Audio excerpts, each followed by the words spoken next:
देहात्म भाव का त्याग और चेतन आत्म भाव का अभ्यास, ये आध्यात्मिक साधना है। देहात्म भाव यानी देह को आत्मा मानना, देह को मैं मानना, मैं देह हूं, इस भाव का त्याग। और चेतन आत्म भाव का अभ्यास, मैं चेतन हूं, यह आध्यात्मिक साधना है। देह एक साधन के रूप में है, ऐसा हमें निश्चय करना चाहिए। मैं देह नहीं हूं, देह एक साधन के रूप में है, मैं इससे भिन्न हूं। देह से अपने आप को अलग समझने की जितनी प्रगाढ़ता बढ़ती जाएगी, उतनी निश्चिंतता, दुखहीनता, क्लेशहीनता की स्थिति आती जाएगी। अनादिकाल से जीव देह में चिपक कर देहाभिमानी हो गया है। देहाभिमान का क्षय जीवन मुक्ति का रास्ता है। किसी वस्तु का उपयोग करना एक अलग विषय है, उसमें अहंता ममता करना अलग विषय है।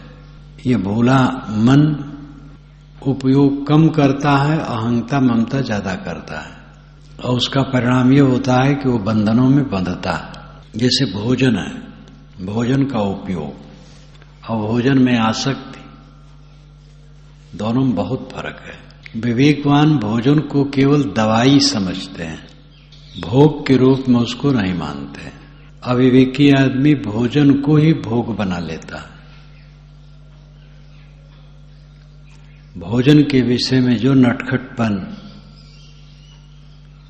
अपने मन का राग, वो बांधने वाला हो जाता है। भोजन हमारी साधना का विषय हो, साधन हो, केवल भोग न हो, तब भोजन हमारे लिए बंधन नहीं बनेगा। अब भोजन की बड़ी जरूरत है, जीवन में भोजन के बिना चल नहीं सकता है, लेकिन भोजन की आसक्ति करके हम बंधते हैं और भोजन को केवल दवाई मानते हैं, तो बढ़िया होता है। हम स्वास्थ्य तो चाहते हैं कि स्वास्थ्य अच्छा रहे, तो ज्यादा खाने से स्वास्थ्य अच्छा नहीं रहे, और बहुत कीमती चीज खाने से, बहुत प्रोटीन विटामिन जिसमें खाने से ठीक रहेगा, ये भी भ्रम है। चित्त प्रसन्न हो और जल्दी पचने वाला खाद्य हो, जो खाने की वस्तु हो जल्दी पचने वाला हो, शुद्ध हो, बस वही बढ़िया भोजन है। और इसमें बहुत प्रोटीन विटामिन रहेगा। स्वाद का चक्कर बिल्कुल ना हो। स्वाद अपने आप खाद्य पदार्थों में होता है, कोई भी चीज खाइए, स्वाद सब में है। स्वाद में अपने मन को अटका लेना यह गलत है। और जो हानिकारी चीजें हैं, उनमें स्वाद की भावना करके अपने को हम बिगाड़ते हैं। क्रूरता एक अलग विषय है, मांस, अंडा, मछली। अब अपने मिथ्या स्वार्थ के लिए निरीह प्राणियों को सताना कौन सी मनुष्यता है?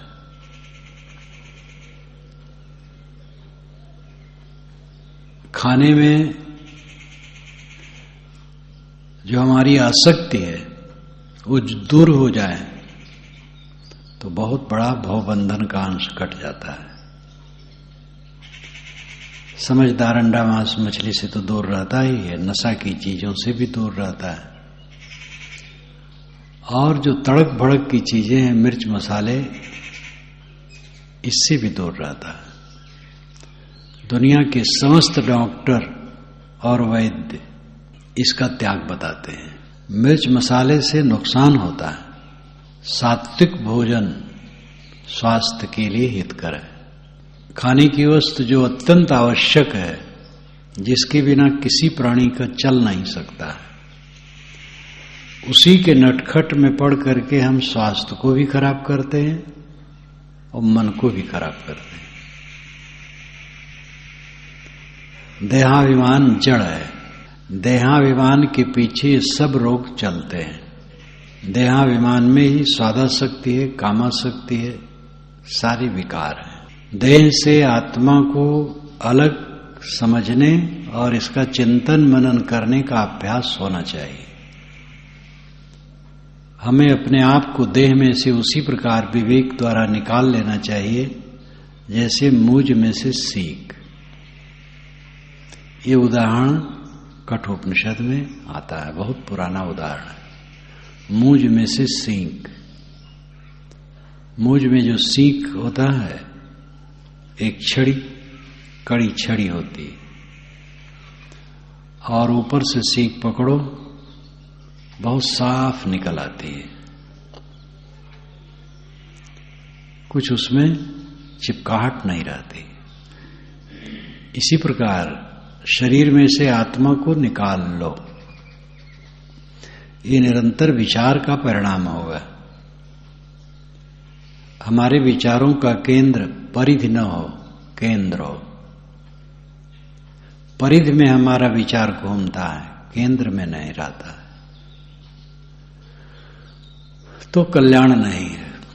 परिधि है मन की मान्यता, केंद्र है स्वयं सत्ता चेतन। जैसे कोल्हू है, तेली का कोल्हू,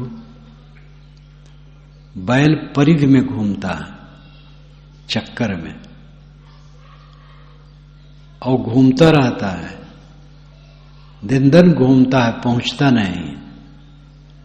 परिधि में पहुंचना नहीं होता है, घूमते रहो, केंद्र में पहुंचना होता है। स्वसत्ता केंद्र है, आत्मसत्ता केंद्र है।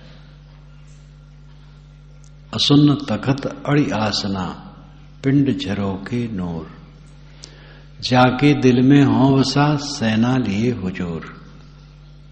ये साहिब की एक साखी है बीजक की। असुन्न तखत अड़ी आसना, अंदर में एक तख्त है जो असुन्न है, शून्य नहीं है, तथ्य। असुन्न तखत अड़ी आसना, अडिग आसन से वो बैठा है। उस आसन पर पिंड झरोखे नूर, और पिंड के झरोखे उसका नूर बाहर फैलता है। पिंड शरीर है, नूर प्रकाश ज्ञान, जाके दिल में हो सा सेना लिए हुजूर। जिसके दिल में बसता यहां जाके का अर्थ सभी दिल है, सभी दिलों में वो बैठा हुआ है। सेना लिए हुजूर, हुजूर उपस्थित, वह सरकार सम्राट उपस्थित है सेना लेकर के। सेना है उसकी चेतना, उसका ज्ञान। शब्दों का घटाटोप बहुत है इसमें। भावार्थ इतना ही है कि सबके दिल में एक ज्ञान स्वरूप चैतन्य बैठा है, अडिग आसन से बैठा है, और उसकी सेना है चेतना ज्ञान। उसका नूर इंद्रियों के द्वारा बाहर विकीर्ण होता है, आंख से दूर तक देखता है, कान से सुनता है, जीभ से चखता है, त्वचा से छूता है, नाक से सूंघता है, कान से सुनता है, मन से सोचता है। पांचों ज्ञानेंद्रिय और छठा मन, इन सब के द्वारा उसका ज्ञान प्रकाश बाहर विकीर्ण होता है। वो महिमा में आत्म सत्ता तुम्हारा स्वरूप है, तुम देह नहीं हो। देह तो हाड़ मांस का ढांचा है, मिट्टी का लौंदा है, टूटने वाला है, क्षण क्षण बदलता है, आत्मा बदलता नहीं। बचपन की याद होती है, मैं तब था और अब हूं, और मिलने वाली चीजें कितनी गई मिली, पानी की प्रवाह की तरह, पानी की धारा की तरह। शरीर और शरीर संबंधी सारे प्राणी पदार्थों का प्रवाह सावन के पानी की तरह है, बह के पता नहीं कहां चला जाता है। बचपन में जहां हम रहे, जिन लोगों के बीच में रहे, न वे लोग हैं और वहां के मकानातों की स्थिति वैसी नहीं रही, निवासों की स्थिति नहीं रही, गलियां वैसी नहीं रही। थोड़े दिन की बात है और इतने दिनों में वहां सब कुछ बदल चुका है। 100, 200, 400 वर्षों में तो पता नहीं कितना बदल जाता है। एकाएक 25 वर्ष के बाद किसी गांव में जाओ, बहुत बदला लगेगा। शहर में बदला लगता है, सब कुछ पानी की धारा की तरह बहता है। देहाभिमान होने से हम उन सब चीजों में चिपकते हैं। देहाभिमान जिसका गल जाता है वो कहीं नहीं चिपकता है। सब बाइस्कोप का तमाशा है। बाइस्कोप का तमाशा लाते हैं, तमाशा दिखाने वाले, और उसमें दर्पण लगा रहता है। बच्चों से कहते हैं अपना हाथ दोनों तरफ लगा करके आंखों के देखो, झांको, तो उसी में मुंह लगा करके, आंख लगा करके झांकते हैं और ऊपर से रील घुमाता है। देख देख देख देख, तमाशा देख, नंगिन धुबिन देख, चलती गाड़ी देख, उसी में सब चित्र रहता है, वो दिखाता है और सब बटोर लेता है, कुछ नहीं रह जाता है। ये बाइस्कोप का तमाशा जो हमारे सामने दृश्य होता है, बाइस्कोप का तमाशा आता है जाता है, आता है जाता है। इसमें जो हमारी चिपकाहट है, ये हर शोक उत्पन्न करती। चिपकाहट जिसके चित्त में नहीं रहती, हर शोक उत्पन्न नहीं होता है। हर झूठ, शोक झूठ, बचपन के हर शोक सब झूठ हो गए, जवानी के हर शोक झूठ हो गए, 10 वर्ष के पहले के हर शोक झूठ हो गए, कल के हर शोक झूठ हो गए, सब भागा जा रहा है। लेकिन मैं से मैं कभी भागता नहीं। आत्मा से आत्मा कहीं अलग होता है। आत्म अस्तित्व पर विश्वास नहीं करना हो तो है ही, लेकिन सच पर भी विश्वास न करोगे तो उस सच्चाई का फल नहीं मिलेगा। जैसे कोई इलाहाबाद आना चाहे और इलाहाबाद पहुंच जाए और विश्वास न करे कि इलाहाबाद है, कहीं पट पर लिखा भी इलाहाबाद, लेकिन वो भी विश्वास न करे, कौन जाने मस्करे ने लिख दिया हो, अब आगे बढ़ जाए, तो इलाहाबाद आने पर इलाहाबाद के प्रति विश्वास न करोगे तो इलाहाबाद का फल नहीं मिलेगा। आत्मा आत्मा से अलग नहीं होता। मेरा अपना तख्त चेतन स्थिति है, स्वरूप स्थिति ही है। मैं से कभी अलग मैं नहीं होता हूं। जागृत में अब मैं के साक्षित्व में ही सारा काम करता हूं। मैं खाता हूं, मैं आता हूं, मैं जाता हूं, मैं ये काम करूंगा, मैं ये काम नहीं करूंगा। मैं के अस्तित्व में, उसके साक्षित्व में ही सारा व्यापार चलता है। लेकिन उस मैं का बोध सही नहीं है। और जो मैं के अलावा है, यह अहम और इदम, अहम में न टिक करके इदम में बह जाते हैं। अहम मैं, इदम यह। अहम केंद्र है, इदम परिधि, यह परिधि है। ये जो संसार है एक परिधि है, इसी मन घूमता रहता है, परिधि में घूमता रहता है। केंद्र में आ जाए मन, तब ये साधना का मतलब है।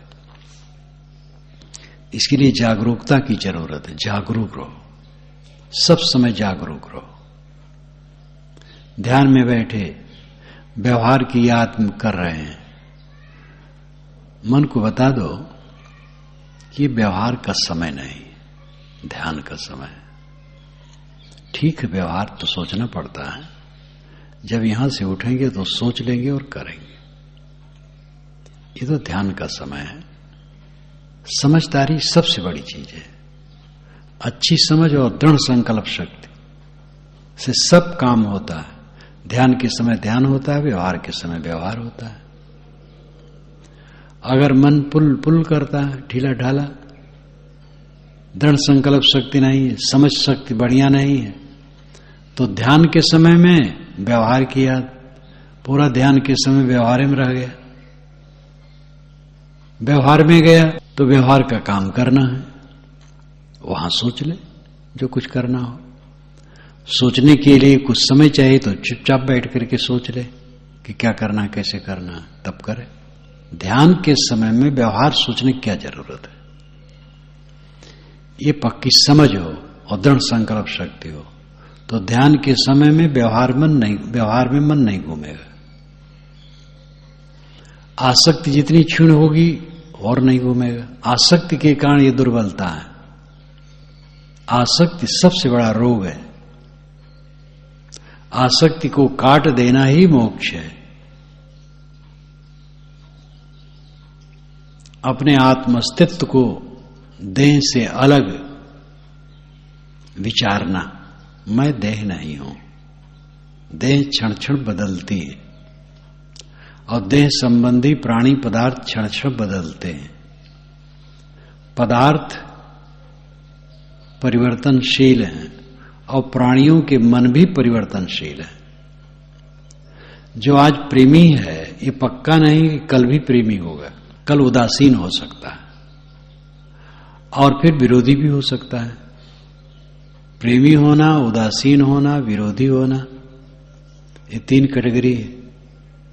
प्रेमी होना जुड़ा है, उदासीन होना कोई प्रयोजन नहीं, और विरोधी होना तो उल्टा करने के तैयार है, ये भी हो सकता है।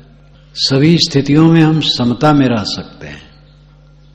जब अपने मन को आसक्ति से छुड़ा लेते हैं तो कोई प्रेमी है तो उसको लेकर के कोई फुलाव नहीं, उदासीन हो गया तो कोई चिंता नहीं, विरोधी हो गया है उसका विचार, उसके विरोध से हमारा कोई नुकसान नहीं होगा। हम अपने विरोधी न हो। महा नुकसान करने वाला तो है जो हम स्वयं अपने विरोधी हैं। अपनी दशा में हम रहते नहीं, जो अपने कल्याण का काम है करते नहीं है, हम स्वयं अपने विरोधी बने बैठे हैं। हम अपने विरोधी न हो तो दुनिया में कौन ऐसी सत्ता है जो मुझे नीचे गिरा सके? कोई ऊंचे भी नहीं पहुंचा सकता और नीचे भी नहीं गिरा सकता। सज्जन गुरुजन संतजन के संसर्ग से हम ऊपर उठते हैं, इसमें दो राय नहीं, और कुसंग से फिसलन का अवसर बराबर रहता है। संतों सज्जनों और गुरुजनों का जो कृपा का फल है कौन साधक नहीं समझेगा। जो अच्छे विचारक कहलाते और गुरु के विषय में और संत के विषय में उनको कुछ ख्याल ही नहीं है, और कागज के फूल उनके विचार हैं, साधना में वो नहीं है। शक्ति है इसलिए साधना जैसी बात कह देते हैं। जो सच्चा साधक होगा वो सज्जनों संतों और गुरुओं के उपकार को कैसे भूल सकता है? मुझे स्वयं याद है कितने गृहस्थ सज्जनों के वचन हमें प्रेरित करते रहे और वह आगे बढ़ने के लिए रोशनी देते रहे। संतों के वचन, सदगुरु ने जो सब समाधान किया उसमें तो सब समझ में ही आया। छोटी छोटी कुटियों में संत रहे, वहां जाऊं, वे बहुत ऊंचे स्तर के नहीं रहे, लेकिन उनकी बोनी बोली बानी वातावरण से मन में सुगंधी भर जाए। एक बूढ़ी बूढ़ी माता रहे, वैष्णव साधुनी रहे, छोटी सी झोपड़ी बना के रहे, लिपा पुता है एकदम झक हरदम, मिट्टी की दीवार, मिट्टी की फर्श, मिट्टी का आंगन, ईंटा पाथर कहीं कुछ नहीं, और खूब चमकता रहे, साफ मोटी मोटी रहे, बहुत सीधी सादी रहे। पारक सिद्धांत का प्रभाव उनके ऊपर रहे। जब जाऊं, बच्चा घर बड़ा है कि घर में रहने वाला, जीव बड़ा है कि देह? तो बताएं, जीव बड़ा है, देह नहीं। घर बड़ा नहीं है, घर में रहने वाला बड़ा है। महत्व में वही बड़ा है, घर भले आकार में बड़ा हो। ये देह आकार में बड़ी है, लेकिन जीव आत्मा श्रेष्ठ है, उससे श्रेष्ठ है। भक्तों से जो प्रेरणा मिलती रही, सत्संगी भक्त लोग के वचन सुन करके मन में बहुत संतोष होता रहा। और संत जब विवेकवान मिले, गुरजन मिले, वे न मिले होते तो कहाँ यहाँ स्थिति होती है, कहाँ ये समझता और कहाँ विकारों से निकलता और कहाँ ये दशा आती। कौन ऐसा साधक होगा जो सत्संग और गुरुजनों के महत्व को न समझता हो। अब खाली विचारों में अपनी प्रतिभा के बल पर विचार शक्ति से साधना जैसी बात कह देना, विश्लेषण कर देना, ये अलग बात है। लेकिन अगर कोई सच्चा साधक होगा तो सज्जन उपकार, संत उपकार, गुरु उपकार वो कैसे भूल सकता है। और पतन, कुसंगत में बैठो थोड़े दिन, मन गिरने लगेगा। कहां है आत्मा परमात्मा? कौन देखता है? मर जाने के बाद क्या होगा? इंद्रियों का भोग प्रत्यक्ष सुख है, इसको छोड़ना मूर्खता है। क्या कोई कांटे के डर से फूल नहीं लेता है? क्या छिलके के डर से कोई चावल नहीं उसमें निकाल के खाता है? अरे दुख है इस भोग में, लेकिन सुख भी तो है। बराबर ये बात सुनते सुनते मन विषयी पामर हो जाए। विषय भी हमारा अनाद काल से है ही, और उसी में लुढ़क जाएगा। मन को जीवन भर के लिए निर्मल करना कहां संभव है? ये होते नहीं। ब्रह्मचर्य कहां हो पाता है? ऐसी बात अगर आप सुनने लगेंगे तो जो कुछ आपकी साधना वो सब स्वाहा हो जाएगी। और ऐसे कायर कुपूत लोग हैं जो ऐसा कहते हैं, उनको ज्ञान ही नहीं है, समझ ही नहीं है, उस दशा में टिके ही नहीं है, और निर्णय कर लिए कि जहां पहुंच गए हैं पूरा है। ऐसे लोगों की कुसंगत में बैठते सुनते धीरे धीरे मन गिर जाएगा। इसलिए कुसंग से सदैव सावधान रहना चाहिए। कभी कुसंग में मत बैठो। सज्जनों के घर के लड़के खान पान में गिर जाते हैं, क्योंकि ऐसे लोगों की संगत पड़ जाती है। और खाने पान नहीं, चरित्र से भी गिर जाते हैं।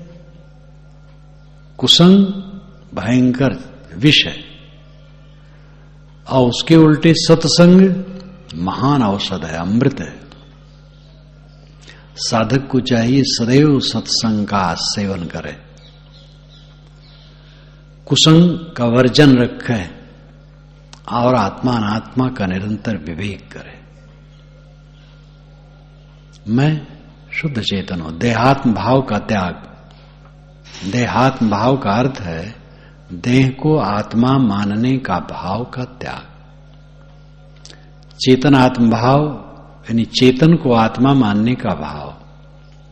चेतन जो ये ज्ञान तत्व है मैं के रूप में, ये आत्मा है, ये मैं हूं, देह में नहीं हूं।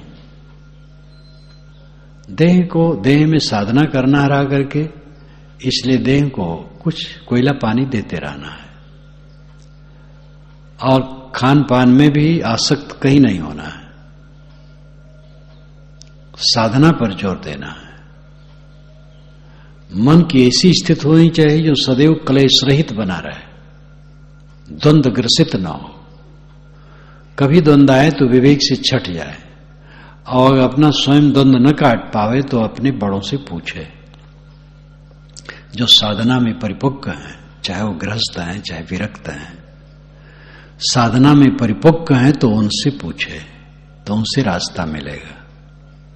यहां रहने वाले साध ब्रह्मचारियों के लिए तो बिल्कुल ये चाहिए उनको कि अगर किसी के मन में द्वंद्व हो, किसी चीज का समाधान न होता हो, तो निश्चित है जो यहां योग्य लोग हों उनसे पूछे और समाधान करे।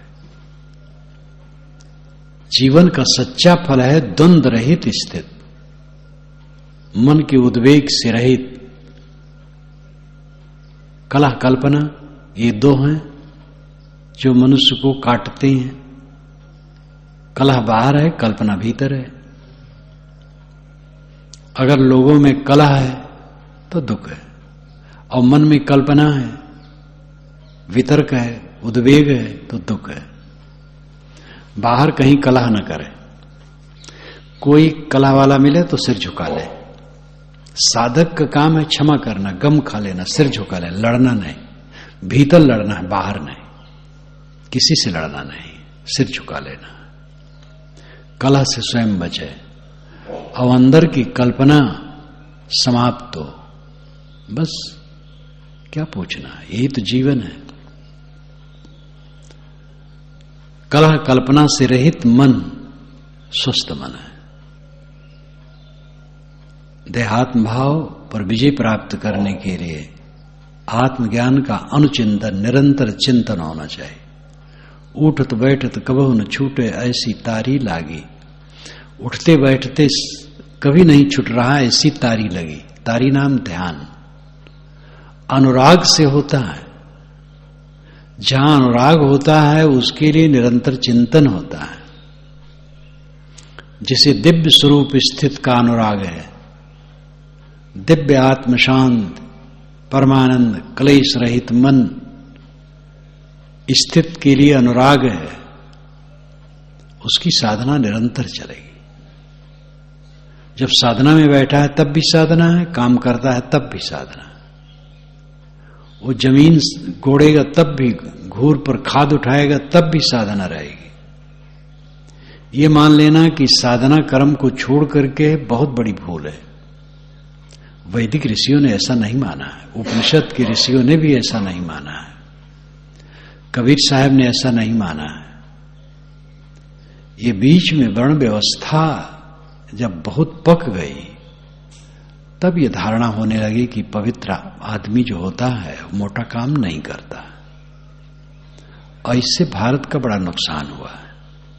मोटा काम करने वालों को हे दृष्टि से देखा जाने लगा, छुआछूत बढ़ गई, और फिर अपने में पवित्रता की भावना, हाथ पैर बटोर के बैठे रहो तो बड़े आदमी और पवित्र आदमी। इस धारणा ने बहुत नुकसान किया है। वेदों को पढ़ो, सब काम अपने हाथ से। जब सिराजुंजिंद कवयो कहा गया, कवि संस्कृत भाषा के अनुसार कवि का अर्थ है अंतर्दृष्टा, आर पार दृष्टि जिसकी हो गई है। परम ज्ञानी पुरुष को कवि कहा जाता है। और उस सिराजुंजंती हल चलाता है। सीर हल को कहते हैं, युंजंती जोतना चलाना, वो हल चलाता है। तो कर्म को हे दृष्टि से देखने की प्रवृत्ति ने भारत का बहुत नुकसान किया है। इसी ने छुआछूत का पाखंड बढ़ाया है, ऊंच नीच का पाखंड बढ़ाया है। और कर्म के लिए कैटेगरी न बांधी जाए तो फिर ये न होगा। अब योग्यता के अनुसार कर्म करते हो बात अलग है, किसी की जैसी योग्यता करे, लेकिन जो पढ़ता लिखता है वो भी हल चला सकता है। जो हल चलाता है अगर योग्यता है तो पढ़े लिखे भी, प्रवचन करे और नाली भी साफ करे। तो इस प्रकार कर्म जब आदमी देहाभिमान से रहित हो जाता है तो कर्महीन हो जाता है, ये सोचना बिल्कुल गलत है। देहात्म भाव का त्याग और चेतनात्म भाव का निरंतर मनन चिंतन, ये साधना जितनी परिपक्व होगी उतना मोक्ष निकट है।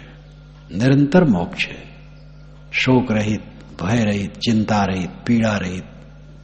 मेरा विनाश नहीं होता है, मेरे में विकार नहीं है। शरीर गलता है गले, मैं शरीर थोड़े हूं।